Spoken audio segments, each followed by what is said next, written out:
Et salut à tous, bienvenue sur la chaîne de Village Viking, c'est Tom pour le troisième épisode de la série sur comment bien attaquer sur Clash of Clans. Aujourd'hui nous sommes toujours avec Paul, Salut à tous. ainsi que Pierre Clash of Clans. Salut tout le monde. Eh ben je te laisse te présenter Pierre, vas-y. Écoutez, moi je suis un petit youtubeur Clash of Clans, membre de la secte She-Power depuis maintenant 6 mois. Je réalise beaucoup de vidéos de GDC et aussi des techniques d'attaque. Donc voilà. Donc n'hésitez pas à aller le voir, sa chaîne sera évidemment en description. Alors aujourd'hui nous allons vous parler de comment bien déployer ses troupes. Alors c'est Pierre qui va commencer. Donc on se retrouve sur ma partie qui va bien sûr être bien meilleure que les autres. Non, je déconne, je remercie des Village Vikings de leur invitation, ça me fait extrêmement plaisir. Donc aujourd'hui, de quoi on va parler? On va parler du commando. Alors le commando, qu'est-ce que c'est? Ça va être la première partie de vos hybrides. Donc dans ce petit extrait, je vais vous montrer 3 gameplays avec 3 commandos différents pour vous permettre de gérer un maximum toutes les compositions, parce que le commando, ça va être vraiment ce qui va définir le fail ou non de votre attaque. Donc on se retrouve de suite pour le premier exemple. Donc premier exemple, on va s'intéresser au Go Mobile. Donc Go Mobile qui est une technique golem, molosse, ballon comme c'est dit dans le titre. Alors pour le commando ça va être un petit peu spécial, puisque là le but ça va être de détruire minimum 2 anti-arènes. Enfin ça dépend un petit peu mais en règle générale 2 anti-arènes, vider le château de clan et le détruire, et tuer la reine puisque c'est la seule qui impacte les troupes aériennes. Donc premier gameplay, je m'excuse un petit peu de la qualité, il n'est pas de moi. Donc premier golem qui sont dispatchés un petit peu sur les défenses qui était extérieur. Bon, ça arrive sur des bases qui a des trucs comme ça. En général, ce que je vous conseille de faire, ça va être d'espacer vos golems pour les mettre chacun sur un des compartiments où il y a les anti-arènes pour pouvoir avoir le maximum d'espace. C'est vraiment la chose la plus importante en règle générale dans votre commando, de bien espacer les golems. Bon, là après vous pouvez voir qu'il a mis un saut, donc je ne parle pas trop des sorts. Mais du coup il n'y a pas de casse-brique, donc je ne peux pas vous expliquer comment bien placer les casse-briques. Donc là on peut voir que la reine je crois a été détruite. Il ne reste plus que le château de clan qui va être détruit incessamment sous peu. Et donc c'est là que vous voyez que votre commando est réussi, puisque tout ce que vous avez prévu de base est acquis. Donc ouais, c'est vraiment quelque chose que vous avez prévu, le commando. C'est pas quelque chose qui se fait au feeling comme sur d'autres attaques. Et là vous pouvez voir qu'il a 3 molosses, donc il n'a détruit qu'une anti-arène.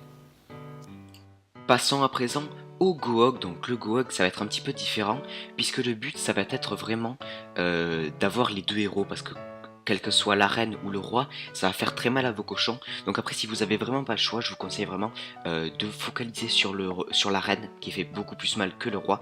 Ensuite vous allez devoir déclencher un maximum de doubles bombes géantes, et enfin vider le château de clan.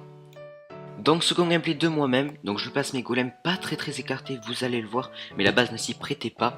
Je mets ensuite mes sapeurs en un groupe à un endroit où il n'y a vraiment pas de golem, sinon un tir de mortier ou un tir de tour de sorcier et il n'y a plus personne.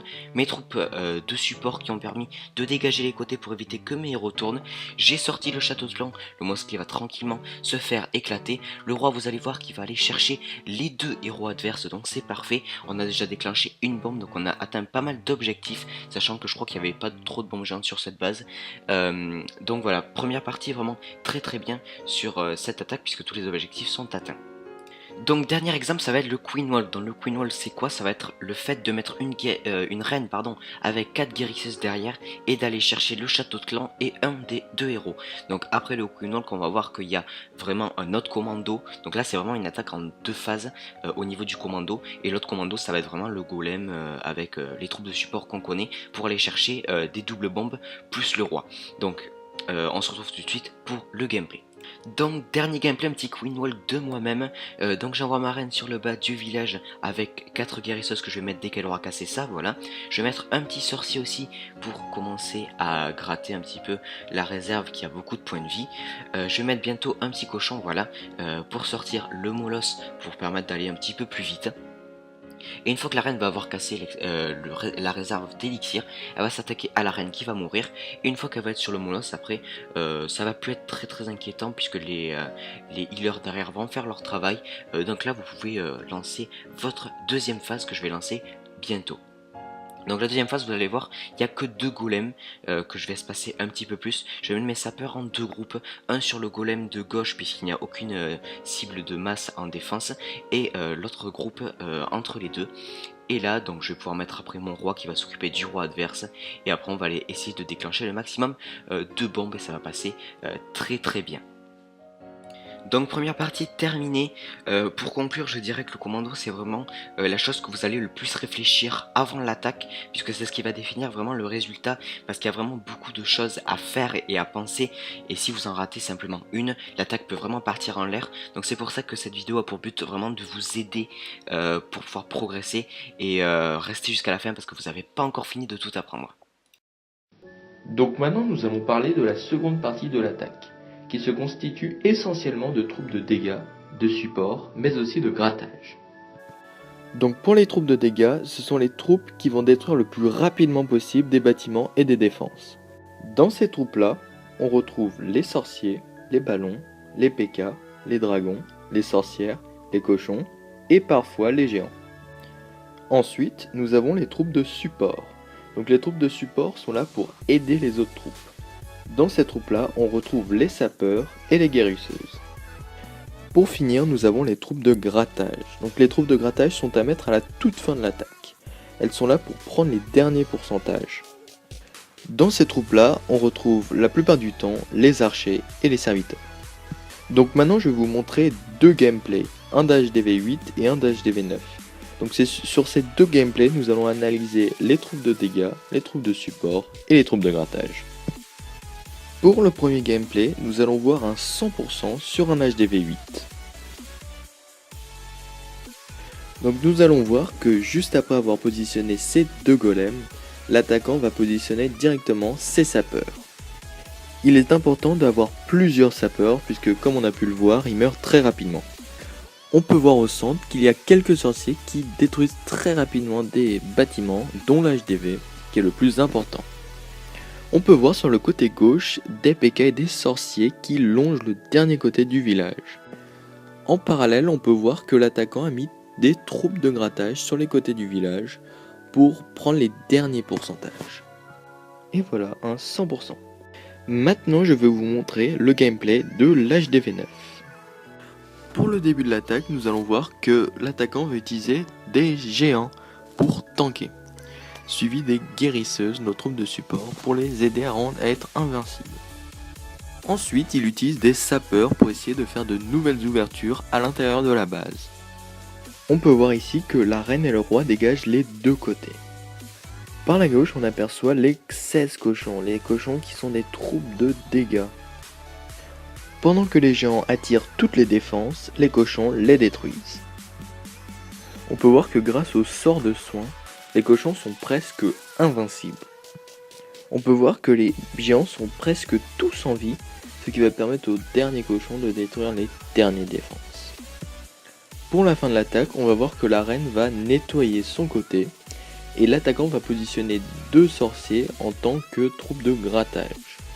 Ayant plus de défense, les géants vont détruire l'HDV et les derniers bâtiments au centre, ce qui va permettre un joli 100%.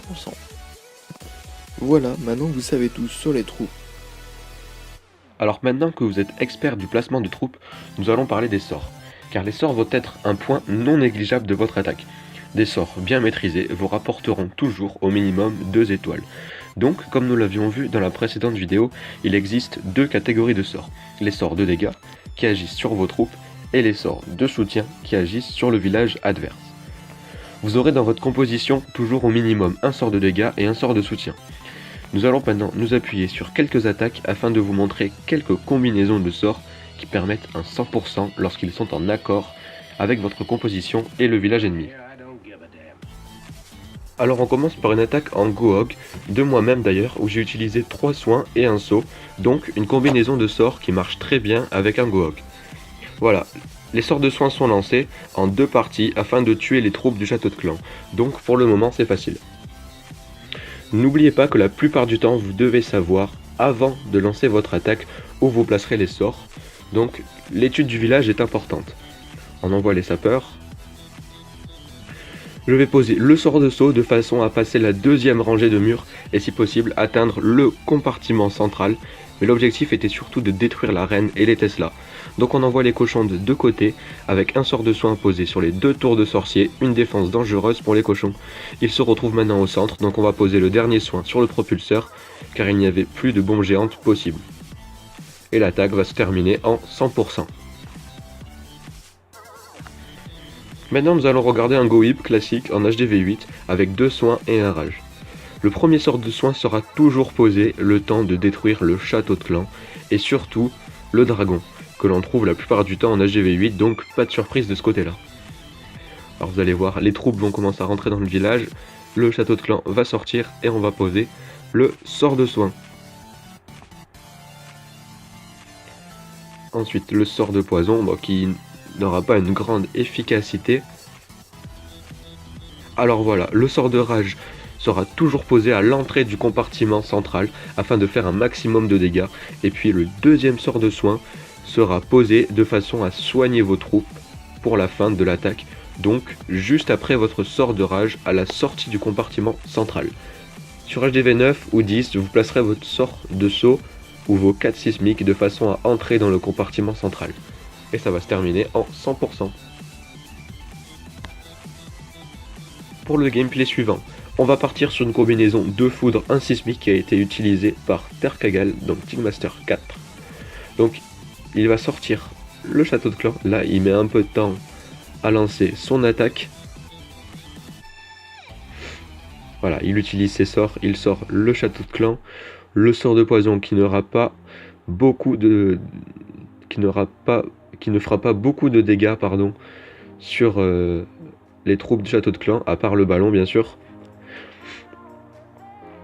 Voilà, les sorciers qui servent à détruire, et on peut voir qu'il envoie ses cochons peu nombreux avec un sort de soin bien placé pour leur permettre d'accéder à l'anti-aérienne.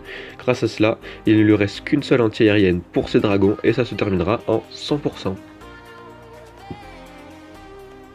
Dernière attaque maintenant en Pentamolos. Voilà, il sort le château de clan. Alors, si les molosses sont bien espacés, ils permettront de tanker la plupart des défenses du village. Vous n'aurez pas besoin de sorts de soin, mais uniquement de sorts de rage et de précipitation pour vos ballons. Donc le sort de poison qui n'aura pas beaucoup d'effet, mais grâce à ces petits barbares de tank, il réussira sans endommager la reine. Les sorts de rage doivent être posés de façon à faire entrer les ballons le plus rapidement possible dans le village et sauver les molosses comme nous pouvons le voir. Le reste des sorts seront placés pour atteindre les 2 autres anti-aériennes. Et les sorts de précipitation feront la transition. Donc vous voyez que ça passe assez largement sur ce village. Donc maintenant ce que nous pouvons en conclure. Alors le sort de foudre il sera utilisé en début d'attaque. Donc en GDC ce sera toujours sur une anti-aérienne. Souvent combiné de foudre et un sismique. Et en farm vous l'utiliserez sur un mortier lorsque vous aurez beaucoup de troupes. Par exemple un barbe-archer. Ensuite le sort de soin donc il sera utilisé soit en début d'attaque, le temps de tuer le château de clan, ou en milieu d'attaque, donc à la sortie du compartiment central pour soigner vos troupes de dégâts. Donc je vous rappelle, sorcier, ballon, cochon, etc. Ensuite le sort de rage, donc il sera utilisé en milieu d'attaque afin d'entrer ou de sortir du compartiment central rapidement et surtout de faire énormément de dégâts. Mais vous pouvez également l'utiliser dans un Queen Walk afin de maintenir votre reine en vie et qu'elle atteigne son objectif.